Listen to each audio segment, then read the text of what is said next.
nitong Coast Guard ship. Kung makikita po ninyo, ayan, patuloy po yung ito po yung ano niya, ilang beses na tayong binangga at pinuntutan nitong Chinese Coast Guard na may bow number 3305.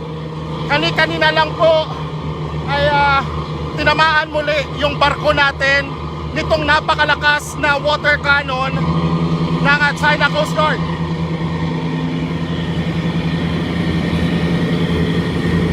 Hanggang sa mga oras po na ito, hindi pa rin tayo tinatantanan. Magdamag po yung biyahe natin mula sa Orion, Bataan para sa resupply at patrol mission ng BIFAR at PCG. Pero itong barko na ito, mga alas 4 pa ng madaling araw na binubuntutan tayo, live po ito ngayon dito sa palibot ng Scarborough Shoal. Yung nakikita po muli ng mga netizen natin ngayon, ito yung China Coast Guard, isa sa mga barko ngayon na nakabuntot sa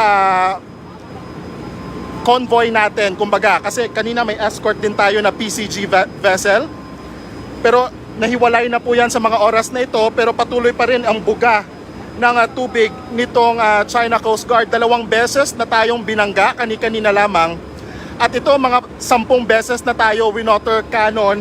Sa pagkakatanda ko, mga 5, kung hindi ako nagkakamali, 5 yung direct hit sa atin kani-kanina. Ayan, maghanap muna tayo ng masisilungan kasi tuloy-tuloy ito, dire-diretso. Ayan.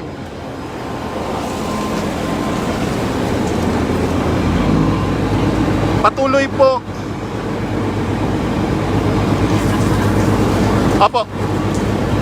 Muli, live po tayo ngayon somewhere sa Scarborough Shoal para sa resupply at patrol mission ng BIFAR. Pero habang nasa biyahe tayo ay hinarang, binuntutan at ginamitan muli ng water cannon ng China Coast Guard ang mga barko ng Pilipinas.